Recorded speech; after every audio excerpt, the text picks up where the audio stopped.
We are live! Yay! Hello, world! Hello. Okay. Let me see. I wanted to show you. So the light that's been giving me such trouble, I figured out that I could kind of sort of jam it in the ceiling well right there, and I don't know if that's the stupidest or smartest thing I've ever done. Well, we'll find out. We'll find out. But I do know I forgot to grab a battery for it, so I might end up disappearing after we start reading just for a moment. Okay. Okay. Well, help me find where we were first. Yes. Pretty far in. Ugh. Yeah, well, no, I know that, but like the way that my ebook is set up, it actually sent me to the beginning of the Two Towers. So now I'm trying. We're not there. Not quite. Not quite. Let's see. Frodo drew out the ring and put it on once more. He vanished and passed down the hill, less than a rustle of the wind. Okay. That's where we are. All right. Well, the others remained long by the riverside. It's like saying "wait," which is apparently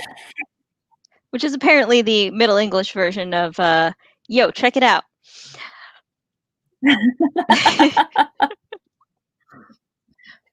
I loved learning these things. Ugh. These are Flerovium and Muscovium, and since they're both named for places in Russia and are complete unknown quantities, they're going to be soldier twins. Cool. Yeah. All right, where was I? The others remained long by the riverside. For some time they had been silent, moving restlessly about, but now they were sitting in a circle and they were talking. Excuse me, I seem to have something in my throat.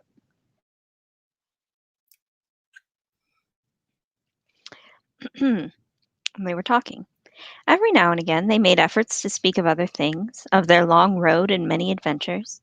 They questioned Aragorn concerning the realm of Gondor and its ancient history, and the remnants of its great works that could still be seen in this strange borderland of the Emyn Muil, the stone kings and the seats of Law and Hen, and the great stair beside the falls of Rauros. But always their thoughts and words strayed back to Frodo and the ring. What would Frodo choose to do? Why was he hesitating? "He is debating which course is the most desperate, I think," said Aragorn. "And well he may. It is now more hopeless than ever for the company to go east, since we have been tracked by Gollum, and must fear that the secret of our journey is already betrayed. But Minas Tirith is no nearer to the fire and the destruction of the burden. We may remain there for a while and make a brave stand, but the Lord Denethor and all his men cannot hope to do what even Elrond said was beyond his power, either to keep the burden secret, or to hold off the full might of the enemy when he comes to take it. Which way would any of us choose in Frodo's place? I do not know. Now indeed we miss Gandalf most." "Grievous is our loss," said Legolas, "yet we must needs make up our minds without his aid. Why cannot we decide, and so help Frodo? Let us call him back and then vote. I should vote for Minas Tirith." "And so should I," said Gimli. "We, of course, were only sent to help the bearer along the road, to go no further than we wished, and none of us is under any oath or command to seek Mount Doom. Hard was my parting from Lothlorien. Yet I have come so far, and I say this. Now we have reached the last choice. It is clear to me that I cannot leave Frodo. I would choose Minas Tirith, but if he does not, then I follow him." "And I too will go with him," said Legolas. "It would be faithless now to say farewell." "It would indeed be a betrayal if we all left him," said Aragorn. "But if he goes east, then all need not go with him, nor do I think that all should. That venture is desperate, as much so for 8 as for 3 or 2 or 1 alone. If you would let me choose, then I should appoint 3 companions. Not Legolas, Sam, who could not bear it otherwise, and Gimli, and myself. Boromir will return to his own city, where his father and his people need him, and with him the others should go. Or at least Meriadoc and Pippin, if Legolas is not willing to leave us. But that But won't do it all. Everyone is always wanting to send Merry and Pippin to the bench, and it's like, you idiots. Aren't they lucky that they didn't succeed in doing that? Right? All of the several times that they've tried. Right. Well, that won't do it all, cried Merry. We can't leave Frodo. Pippin and I have always intended to go wherever he went, and we still do. But we did not realize what that would mean. It seemed different so far away in the Shire and Rivendell. It would be mad and cruel to let Frodo go to Mordor. Why can't we stop him? We must stop him, said Pippin, and that is what he is worrying about, I am sure. He knows we shan't agree to his going east, and he doesn't like to ask anyone to go with him, poor old fellow. Imagine it, going off to Mordor alone. Pippin shuddered. But the dear silly old hobbit, he ought to know that he hasn't got to ask. He ought to know that if we can't stop him, we shan't leave him. Begging your pardon, said Sam. I don't think you understand my master at all. He isn't hesitating about which way to go. Of course not. What's the good of Minas Tirith anyway? To him, I mean, begging your pardon, Master Boromir, he added and turned. It was then that they discovered that Boromir, who at first had been sitting silent on the outside of the circle, was no longer there. Dun dun dun. Dun dun dun. Oh, now where's he got to? Cried Sam, looking worried. He's been a bit queer lately, to my mind. But anyway, he's not in this business. He's off to his home, as he always said, and no blame to him. But Mr. Frodo, he knows he's got to find the cracks of doom if he can. But he's afraid. Now it's come to the point, he's just plain terrified. That's what his trouble is. Of course, he's had a bit of schooling, so to speak. We all have, since we left home. Or he'd be so terrified he'd just fling the ring in the river and bolt. But he's still too frightened to start. And he isn't worrying about us either, whether we'll go along with him or no. He knows we mean to. That's another thing that's bothering him. If he screws himself up to go, he'll want to go alone, mark my words. We're going to have trouble when he gets back. For he'll screw himself up all right, as sure as his name's Baggins. It's nice when slang changes its meaning for the worse over the decades. Look, I feel that's actually pretty accurate. He does, doesn't he? He does a little bit. I believe you speak more wisely than any of us, Sam. Yeah, because Sam is the only one of you who is without sin. Yeah, said Aragorn. He didn't say that Sam was without sin. That was me. I knew. And what shall we do if you prove right? Stop him! Don't let him go! Cried Pippin. I wonder, said Aragorn. He is the bearer, and the fate of the burden is on him. I do not think that it is our part to drive him one way or the other, nor do I think that we should succeed if we tried. There are other powers at work far stronger. Well, I wish Frodo would screw himself up and come back and let us get it over, said Pippin. The waiting is horrible. Surely the time is up. Yes, said Aragorn.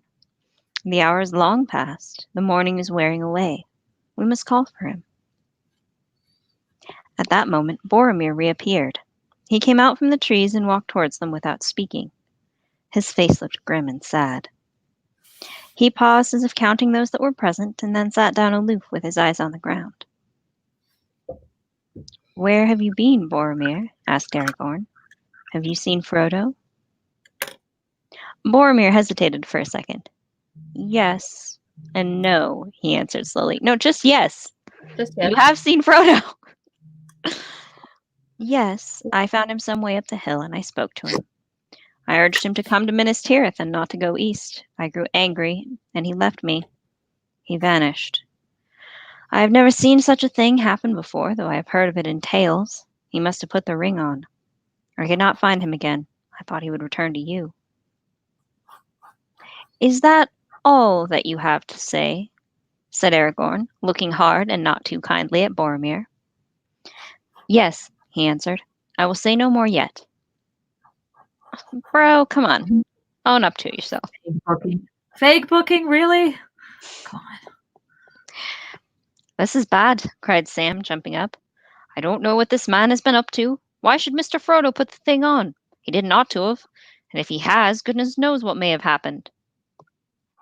But he wouldn't keep it on, said Merry. Not when he had escaped the unwelcome visitor like Bilbo used to. But where did he go? Where is he? Cried Pippin. Sackville Baggins. You don't know, but you've just been burned. Right? He's been away ages now. How long is it since you saw Frodo last, Boromir? Asked Aragorn. Half an hour, maybe, he answered. Or it might be an hour. I have wandered for some time since. I do not know. I do not know. He put his head in his hands and sat as if bowed with grief. An hour since he vanished, shouted Sam. We must try and find him at once. Come on. Wait a moment, cried Aragorn. We must divide up into pairs and arrange. Here, hold on, wait. It was no good. They took no notice of him. Sam had dashed off first. Merry and Pippin had followed and were already disappearing westward into the trees by the shore, shouting, Frodo! Frodo! In their clear, high hobbit voices. Legolas and Gimli were running. A sudden panic or madness seemed to have fallen on the company. Oh, we shall all be scattered and lost, groaned Aragorn. Boromir, I do not know what part you have played in this mischief, but go help now. Go after those 2 young hobbits and guard them at least, even if you cannot find Frodo. Come back to this spot if you find him or any traces of him. I shall return soon. Aragorn sprang swiftly away and went in pursuit of Sam. Just as he reached the little lawn among the rowans, he overtook him, toiling uphill, panting and calling, Frodo! Hang on a second, I'm going to rearrange myself a little bit. Not really. There we go. Now you guys can see. Come with me, Sam, he said. I'll be right back. None of us should be alone. There is mischief about. I feel it. I am going to the top, to the seat of Amon Hen, to see what may be seen. And look, it is as my heart guessed. Frodo went this way. Follow me and keep your eyes open. He sped up the path. Sam did his best, but he could not keep up with Strider the Ranger and soon fell behind.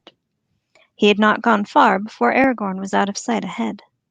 Sam stopped and puffed. Suddenly he clapped his hand to his head. Whoa, Sam Gamgee, he said aloud. Your legs are too short, so use your head. Let me see now. Boromir isn't lying, that's not his way. But he hasn't told us everything. Something scared Mr. Frodo badly. He screwed himself up to the point sudden. Made up his mind at last to go. Where to? Off east. Not without Sam? Yes, without even his Sam. That's hard. Cruel hard. Sam passed his hand over his eyes, brushing away the tears. Steady, Gamgee, he said. Think if you can. He can't fly across rivers and he can't jump waterfalls. He's got no gear. So he's got to get back to the boats. Back to the boats! Back to the boats, Sam, like lightning. Sam turned and bolted back down the path. He fell and cut his knees. Up he got and ran on. He came to the edge of the lawn of Parthgallen by the shore, where the boats were drawn up out of the water. No one was there. There seemed to be cries in the woods behind, but he did not heed them. He stood gazing for a moment, stock still, gaping. A boat was sliding down the bank all by itself. With a shout, Sam raced across the grass. The boat slipped into the water. Coming, Mr. Frodo, coming, called Sam, and flung himself from the bank, catching at the departing boat. He missed it by a yard. With a cry and a splash, he fell face downward into deep, swift water. Gurgling, he went under, and the river closed over his curly head. And he died. The end. An exclamation of dismay came from the empty boat. A paddle swirled, and the boat put about. Frodo was just in time to grasp Sam by the hair as he came up, bubbling and struggling. Fear was staring in his round brown eyes. Up you come, Sam, my lad, said Frodo. Now take my hand. Oh, save me, Mr. Frodo, gasped Sam. I'm drowned. I can't see your hand. Here it is. Don't pinch, lad. I won't let you go. Tread water and don't flounder or you'll upset the boat. There now, get hold of the side and let me use the paddle.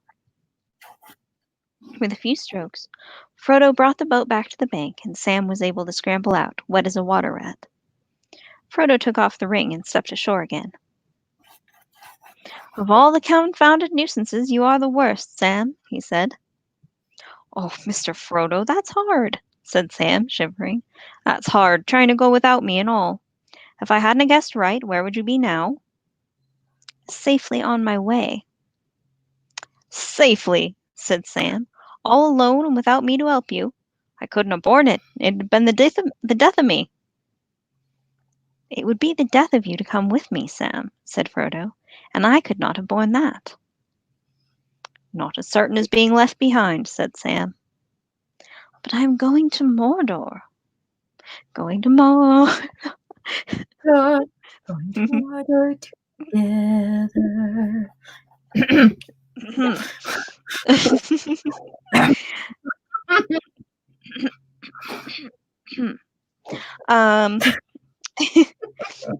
I know that well enough, Mr. Frodo. Of course you are, and I'm coming with you.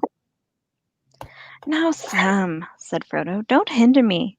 The others will be coming back at any minute. If they catch me here, I shall have to argue and explain, and I shall never have the heart or the chance to get off. But I must go at once. It's the only way. Of course it is, answered Sam, but not alone. I'm coming too, or neither of us isn't going. I'll knock holes in all the boats first.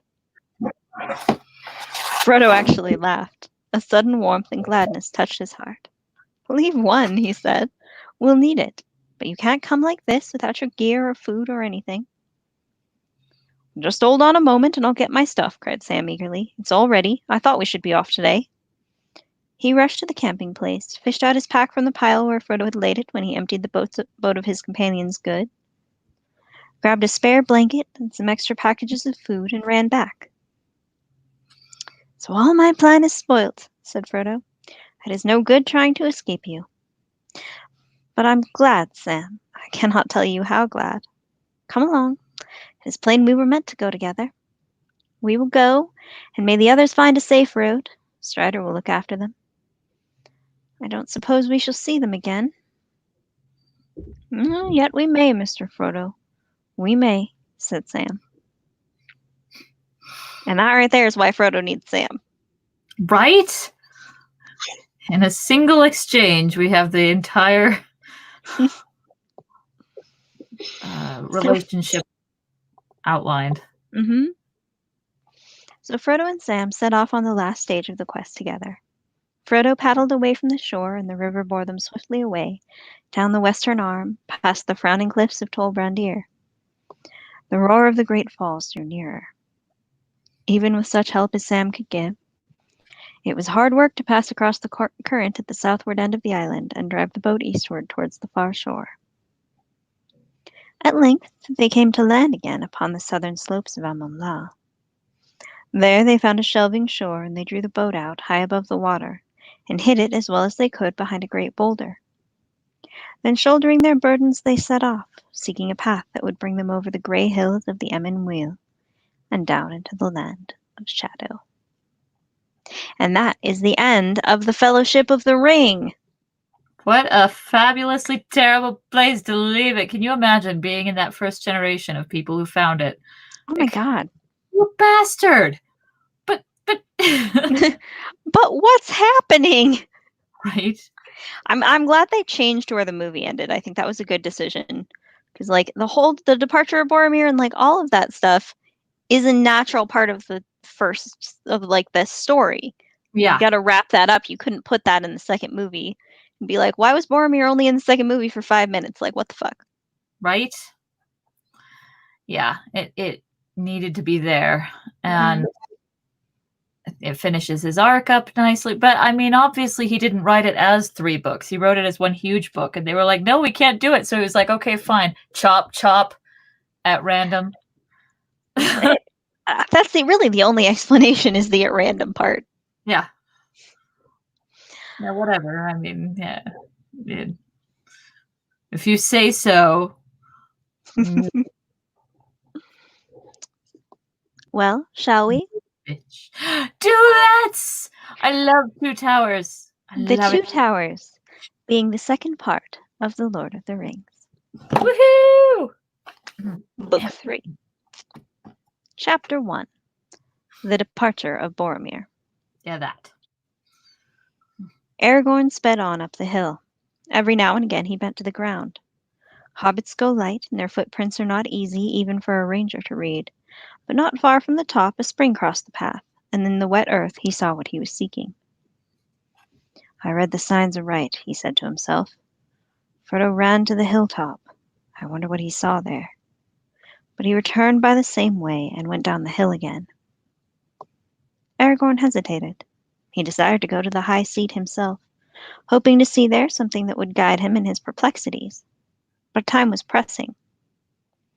Suddenly he leaped forward and ran to the summit across the great flagstones and up the steps. Then, sitting in the high seat, he looked out. But the sun seemed darkened and the world dim and remote. He turned from the north back again to north and saw nothing save the distant hills. Unless it were that far away he could see again a great bird like an eagle high in the air, descending slowly in wide circles down towards the earth. Even as he gazed, his quick ears caught sounds in the woodlands below on the west side of the river. He stiffened. There were cries, and among them, to his horror, he could distinguish the harsh voices of orcs. Then suddenly, with a deep-throated call, a great horn blew, and the blast of it smote the hills and echoed in the hollows, rising in a mighty shout above the roaring of the falls. "The horn of Boromir!" he cried. "He is in need!" He sprang down the steps and away, leaping down the path.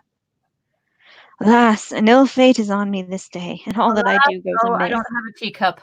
Damn it. I don't either.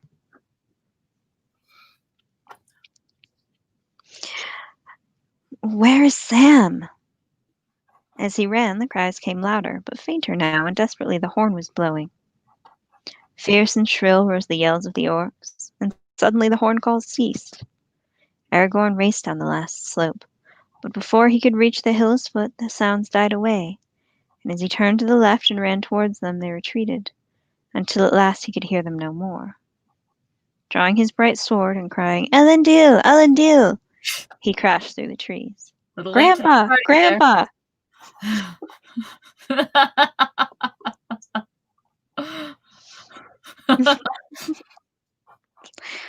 Just saying. Battle cry! Roar! Oh, it's all over. Never mind. A mile, maybe, from Parthgalen, in a little glade not far from the lake, he found Boromir. He was sitting with his back to a great tree, as if he was resting. But Aragorn saw that he was pierced with many black-feathered arrows. His sword was still in his hand, but it was broken near the hilt. His horn, cloven in two, was at his side. Many orcs lay slain, piled all about him and at his feet. They broke his horn. Bastards. Yeah, that's the thing that they did that was really the worst. Right? You know, he bore that horn in his gear for many a long week. It's been borne by the eldest son of the family for like 37 generations. Well, I mean... What a shitty thing to do. I was going to say, let's be real, there's not going to be any more eldest sons in his family, but then I remembered that there are. There totally are. Not in his family. Not him specifically. Right? Actually, I don't think I've ever known whether I know Aragorn and Arwen have a son, but I don't know if Faramir and Eowyn do, or I think they do. Yeah. I feel like I remember that, but I could be imagining it. I do know that Pippin marries Diamond of Long Cleave and has a son and names him Faramir, so that's awesome. Aw. I know, right? So there's a hobbit named Faramir in the Fourth Age. Oh, I hope his namesake gets to meet him someday. Right. Anyway, many orcs lay slain all around him and at his feet. Aragorn knelt beside him. Boromir opened his eyes and strove to speak. At last, slow words came. I tried to take the ring from Frodo, he said. I am sorry. I have paid. His glance strayed to his fallen enemies. 20 at least lay there. They have gone. The halflings. The orcs have taken them. I think they are not dead. Orcs bound them. He paused, and his eyes closed wearily. After a moment, he spoke again. Farewell, Aragorn. Go to Minas Tirith. Save my people. I have failed. No, said Aragorn, taking his hand and kissing his brow. You have conquered. Few have gained such a victory. Be at peace. Minas Tirith shall not fall. Boromir smiled. Which way did they go? Was Frodo there? Said Aragorn. But Boromir did not speak again.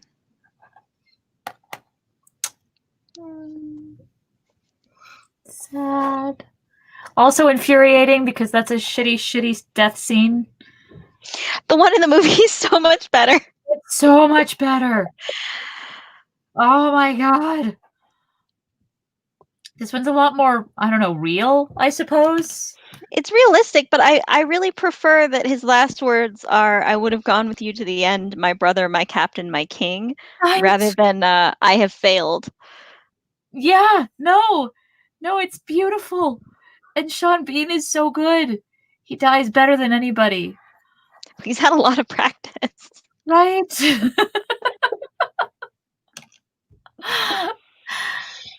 Oh. Alas, said Aragorn. Drink.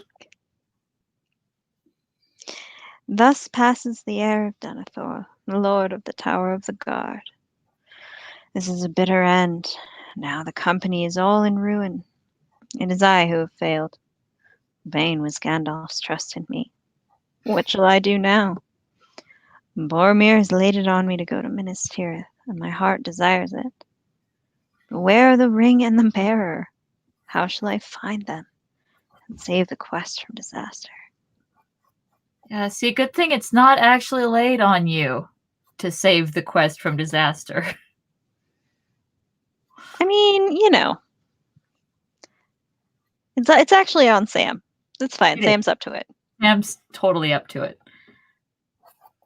In his sleep. He knelt for a while, bent with weeping, still clasping Boromir's hand. So it was that Legolas and Gimli found him. They came from the western slopes of the hill, silently, creeping through the trees as if they were hunting. Gimli had his axe in hand, and Legolas his long knife. All his arrows were spent. When they came into the glade, they halted in amazement, and then they stood a moment with heads bowed in grief, for it seemed to them plain what had happened. Alas, said Legolas, coming to Aragorn's side, we have hunted and slain many orcs in the woods, but we should have been of more use here. We came when we heard the horn, but too late it seems. I fear you have taken deadly hurt. Boromir is dead, said Aragorn. I am unscathed, for I was not here with him. He fell defending the hobbits while I was away upon the hill. The hobbits, cried Gimli. Where are they then? Where is Frodo? I do not know, answered Aragorn wearily. Before he died, Boromir told me that the orcs had bound them. He did not think that they were dead. I sent him to follow Merry and Pippin, but I did not ask him if Frodo or Sam were with him, not until it was too late. All that I have done today has gone amiss. What is to be done now? Also, frankly, it's better storytelling when Aragorn's there to fight. At least, yeah. Well, I mean, here's the thing: is Tolkien hated describing battles. That's why he had Bilbo get hit on the head at the beginning of the Battle of Five Army and just didn't describe it. See, I thought that was to preserve Bilbo's innocence, so that he wouldn't have to watch actual bloodshed and could maintain his peace of mind or something. But I mean, that's the Watsonian reason. But I mean, that's also. I mean, can you think of any other explanation for why he did that entire scene from Aragorn's perspective and not Boromir's? Right? Like, he could have described the whole battle if he wanted to. He just didn't want to. Yeah, some stuff happened. They fought some orcs. I don't know, whatever. Boromir's dying. You want to know what a battle's like? Do what I did. Join the army. You'll get plenty of it. You won't want to hear any more. Pretty much.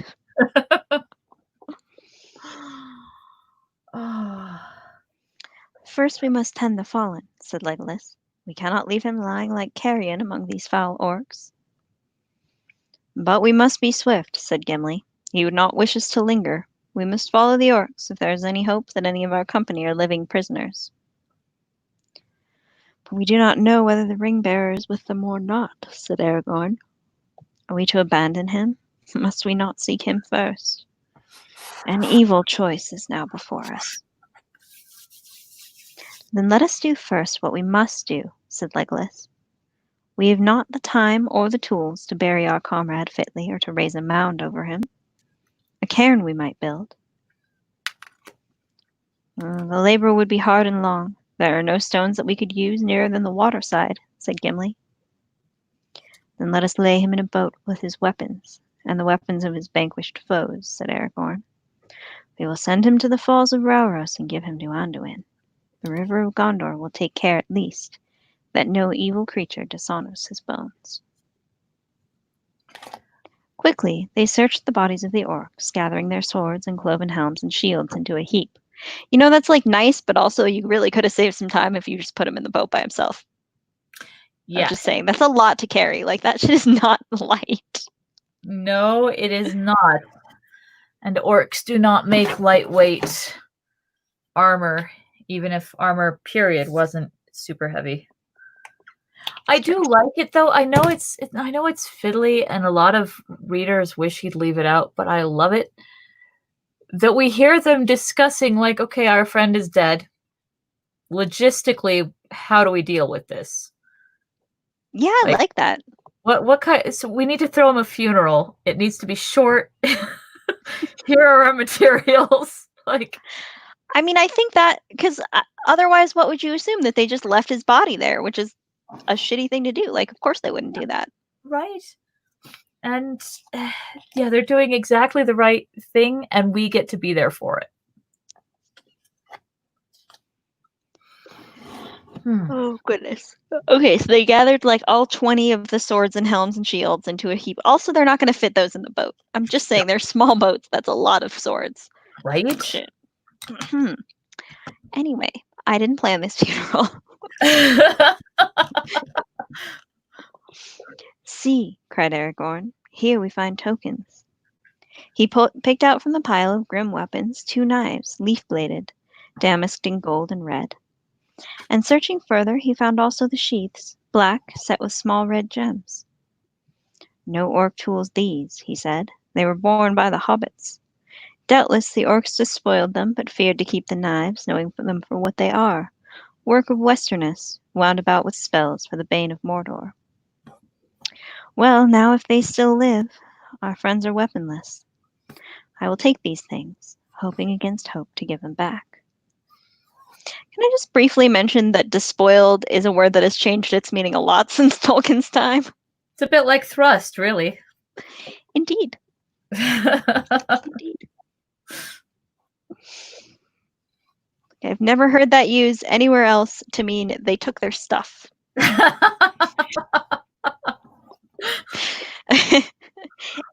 Anyway. Our friends have been despoiled. Ugh. Gonna deflower her in the tower. That's exactly what I was thinking. Anyway, back to the funeral. We're really bad at dramatic moments. We're doing it again. We love you, Boromir. I'm sad you're dead. That would be more convincing if you weren't actively laughing while you said it. Just gonna put that out there. Is such a bitch. I'm not a bitch.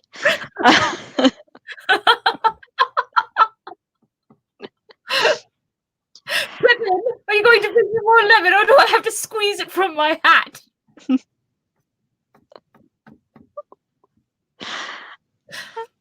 Overboard fanfiction, anyone? Boromir is Goldie Hawn's character, and Aragorn is the humble carpenter that picks him up out of the river.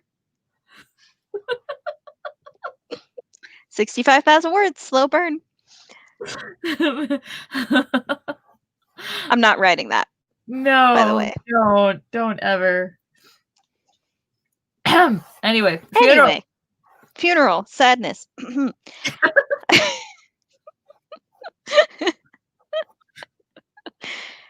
And I, said Legolas, will take all the arrows that I can find, for my quiver is empty. He searched in the pile and on the ground about, and found not a few that were undamaged, and longer in the shaft than such arrows as the orcs were accustomed to use. He looked at them closely. And Aragorn looked on the slain, and he said, Here lie many that are not folk of Mordor. Some are from the north, from the Misty Mountains, if I know anything of orcs and their kinds. And here are others strange to me. Their gear is not after the manner of orcs at all. There were 4 goblin soldiers of greater stature, swart, slant-eyed, with thick legs and large hands, and that is a really unfortunate set of descriptions. Yeah.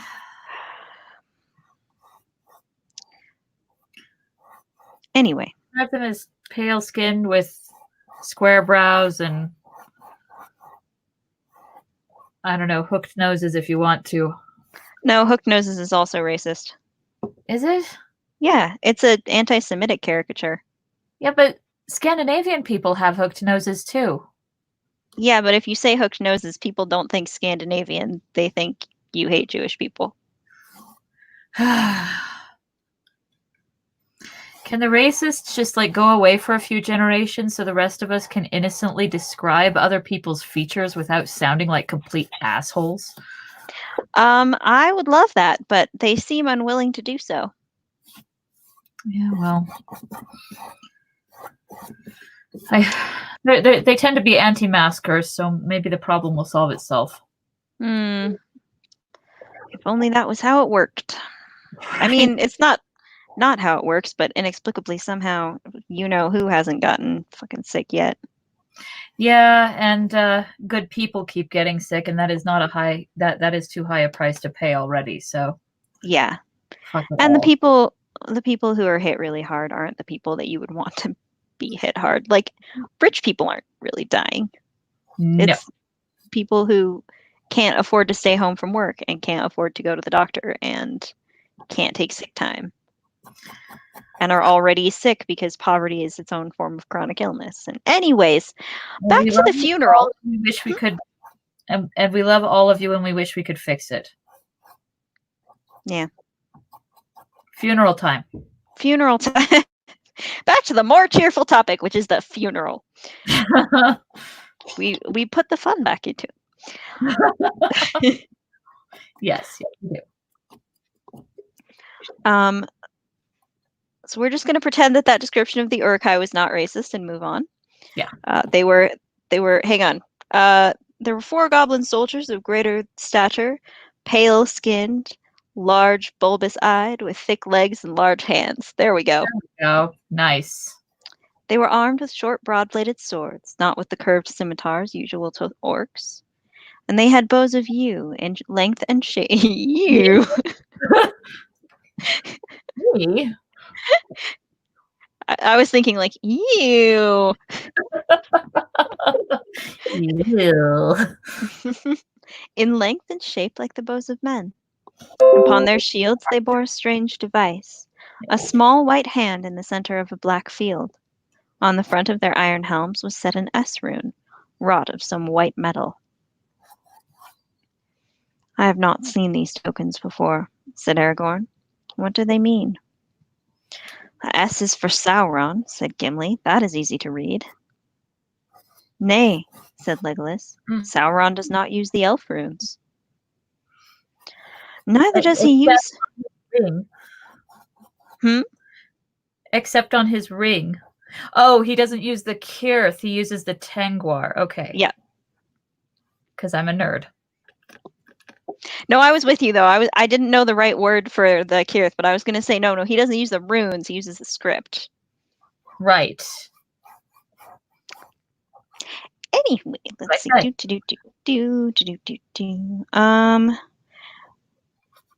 Neither does he use his right name, nor permit it to be spelt or spoken, said Aragorn. And he does not use white. The orcs in the service of Barad-dûr use the sign of the red eye.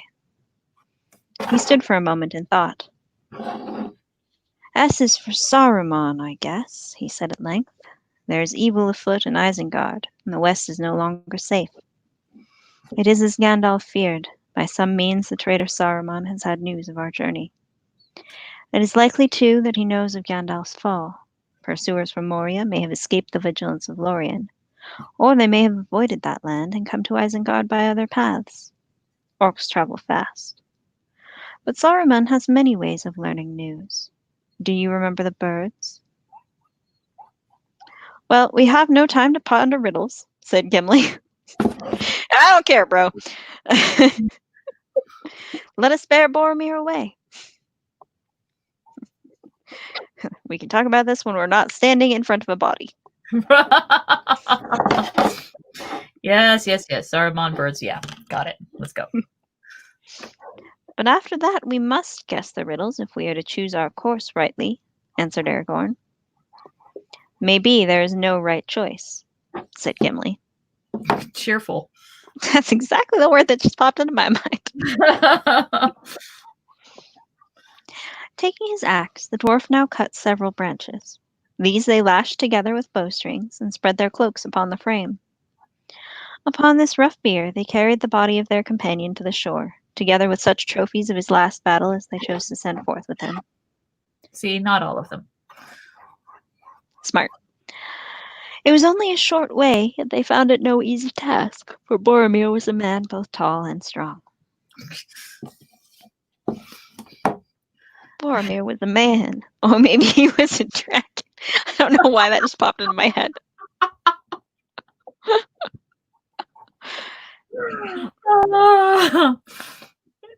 Yes, but what is he doing that isn't burninating?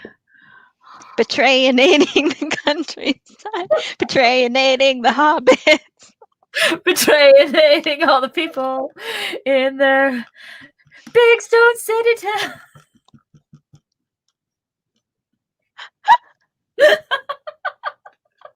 Bomb The Betrayinator.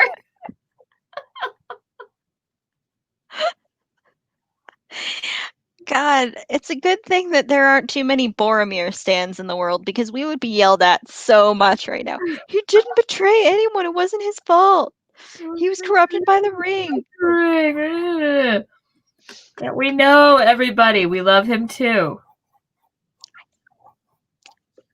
You don't love him? I didn't think you could see that. Jason fixed my thing so I can see it now. Well, now you tell me. No, you did actually tell me that. I just didn't realize. I mean, I don't mind him, but I wouldn't call myself a Boromir stan. I mean, I also don't really understand what that is, and I don't think I'd do it, like, for anybody, but... Sure. You know. I might. I don't know. Somebody will have to explain it to me with pictures. Get one of your kids to explain it. They definitely would understand it better than we would. Oh, yeah. Thank goodness for kids. We have them so we can keep track of slang. That's quite the investment for a very low return. No, there's perks. It's just that's the main cause. Back to the funeral. Back to the funeral. How many? Yeah, fun drinking game for those watching along. Count how many times we say back to the funeral in this episode. It's more times than Aragorn says alas, but only barely. At the waterside, Aragorn remained, watching the beer, while Legolas and Gimli hastened back on foot to Parthgalen. It was a mile or more, and it was some time before they came back, paddling 2 boats swiftly along the shore. "There's a strange tale to tell," said Legolas. "There are only 2 boats upon the bank. We could find no trace of the other." "Have orcs been there?" asked Aragorn. "No, we saw no signs of them," answered Gimli. "And orcs would have taken or destroyed all the boats, and the baggage as well." "I will look at the ground when we come there," said Aragorn. Now they laid Boromir in the middle of the boat that was to bear him away. The grey hood and elven cloak they folded and placed beneath his head. They combed his long dark hair and arrayed it upon his shoulders. This is one of those things that people, like, in the current modern era would not think to include because we don't deal with corpses. Right. But, like, that's a very normal thing. Like, historically speaking, taking care of your dead and, like, combing their hair and cleaning them and laying them out was, like, you did that at home. Yeah. You didn't embalm them first. No embalming. You didn't take them to professionals. No. To, like, make them ready for the ground. That's a very recent and fairly unhealthy thing. Oh yeah. No, there's a video series I watched called Ask a Mortician. I don't know if I've told you about this. You have. We watched a couple of them together. Yeah. I had never thought about any of this until I started watching her videos. Highly recommend for anyone watching. Caitlin Doty is her name. She's a mortician, but also an advocate for taking care of your own dead. And that is an important movement among the many important movements. Yep. There's a lot of them, but there always were. Anyway, they combed his long dark hair and arrayed it upon his shoulders. The golden belt of Lorien gleamed about his waist. His helm they set beside him, and across his lap they laid the cloven horn and the hilt and shards of his sword. Beneath his feet they put the swords of his enemies. Then, fastening the prow to the stern of the other boat, they drew him out into the water. They rowed sadly along the shore, and turning into the swift-running channel, they passed the green sword of Parthgalen. The steep sides of Tol Brandir were glowing. It was now mid-afternoon. As they went south, the fume of Rauros rose and shimmered before them, a haze of gold. The rush and thunder of the falls shook the windless air. Sorrowfully they cast loose the funeral boat. There Boromir lay, restful, peaceful, gliding upon the bosom of the flowing water. The stream took him while they held their own boat back with their paddles. He floated by them, and slowly his boat departed, waning to a dark spot against the golden light, and then suddenly it vanished. Rauros roared on, unchanging. The river had taken Boromir, son of Denethor, and he was not seen again in Minas Tirith, standing as he used to stand upon the White Tower in the morning. But in Gondor, in after days, it long was said that the elven boat rode the falls and the foaming pool, and bore him down through Osgiliath, and past the many mouths of Anduin, out into the great sea at night under the stars.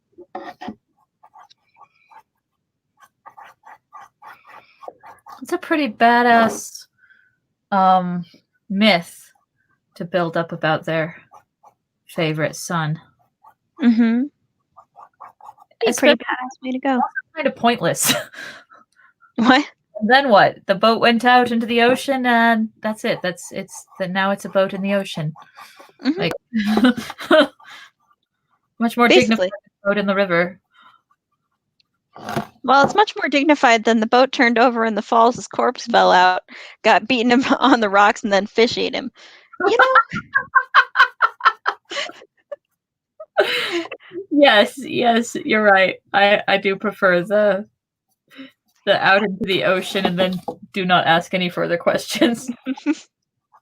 I was quite enjoying the poetry of that image, and then I ruined it for myself, so let's move on.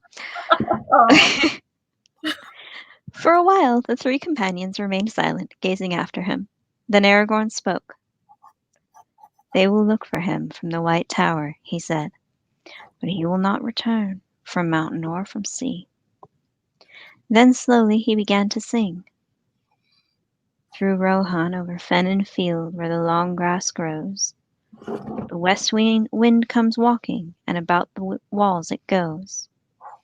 And then there's a song about how the people of Minas Tirith are going to ask where Boromir is to all of the winds, and all the winds are going to say that they don't see him. Except the North Wind. The North Wind saw him. Oh, yes. But in a very sad way. And yes. And they ask the East Wind. Indeed. They asked 2 winds. And the first 2 didn't see him, and then the third one did, so then they didn't ask the 4th one. It was mildly miffed. I could have had news too. You don't know. So they ended. I'm going to pretend that's how they ended. I could have had news too. So they ended. And then they turned their boat and drove it with all the speed they could against the stream, back to Parth Galen. You left the east wind to me, said Gimli, but I will say naught of it. That is as it should be, said Aragorn. In Minas Tirith they endure the east wind, but they do not ask it for tidings. But now Boromir has taken his road, and we must make haste to choose our own. He surveyed the green lawn, quickly but thoroughly, stooping often to the earth. No orcs have been on this ground, he said. Otherwise, nothing can be made out for certain. All our footprints are here, crossing and recrossing. I cannot tell whether any of the hobbits have come back since the search for Frodo began. He returned to the bank, close to where the rill from the spring trickled out into the river. There are some clear prints here, he said. A hobbit waded out into the water and back, but I cannot say how long ago. How then do you read this riddle? Asked Gimli. Aragorn did not answer at once, but went back to the camping place and looked at the baggage. 2 packs are missing, he said, and one is certainly Sam's. It was rather large and heavy. This then is the answer. Frodo has gone by boat, and his servant has gone with him. Frodo must have returned while we were all away. I met Sam going up the hill and told him to follow me, but plainly he did not do so. He guessed his master's mind, and came back here before Frodo had gone. He did not find it easy to leave Sam behind. But why should he leave us behind, and without a word? Said Gimli. That was a strange deed. And a brave deed, said Aragorn. Sam was right, I think. Frodo did not wish to lead any friend to death with him in Mordor, but he knew that he must go himself. Something happened after he left us that overcame his fear and doubt. Maybe hunting orcs came on him and he fled, said Legolas. He fled, certainly, said Aragorn, but not, I think, from orcs. What he thought was the cause of Frodo's sudden resolve and flight, Aragorn did not say. The last words of Boromir he long kept secret. But he's alluding to them. Right, he's vague booking about them, but allegedly that counts. That's fine. They're not asking questions because Legolas and Gimli rock. Like, okay, whatever, dude. We don't really care. Well, so much at least is now clear, said Legolas. Frodo is no longer on this side of the river. Only he can have taken the boat. And Sam is with him. Only he would have taken his pack. Our choice, then, said Gimli, is either to take the remaining boat and follow Frodo, or else to follow the orcs on foot. There's little hope either way. We've already lost precious hours. By having a funeral.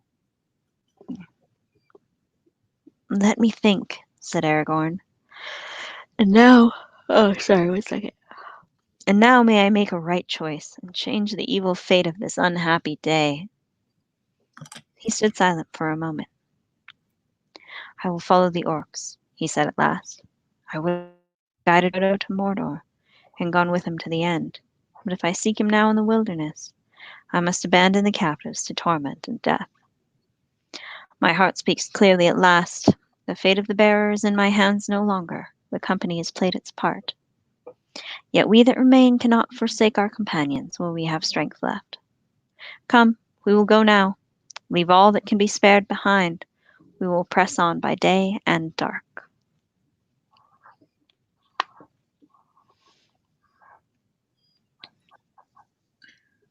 Woohoo! Woohoo! Where are we They're at? taking the hobbits to Isengard. To Isengard! To Isengard!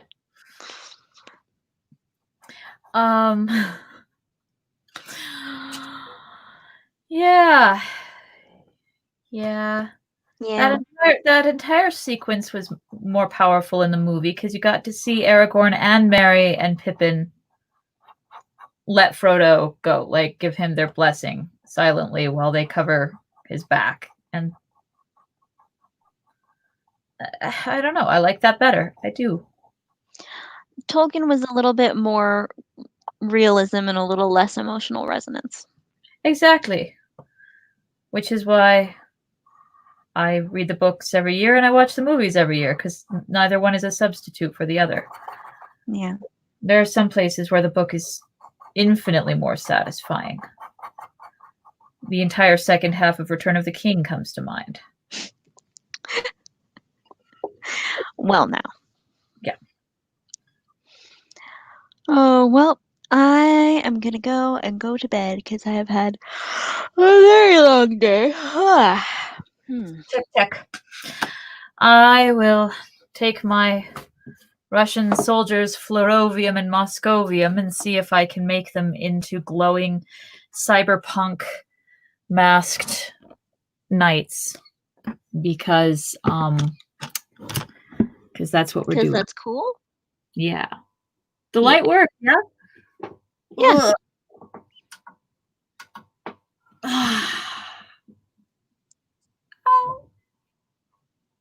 I was wondering about that.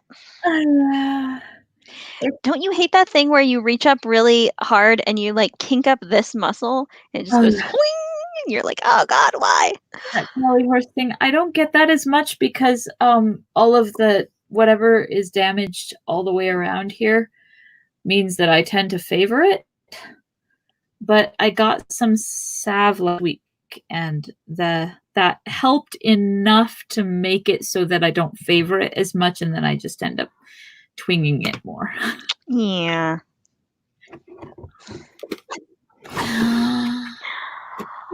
Well, I will see you on Sunday. See you Sunday noon. Yes. I love you. I love you too. Cuidado. Llamas.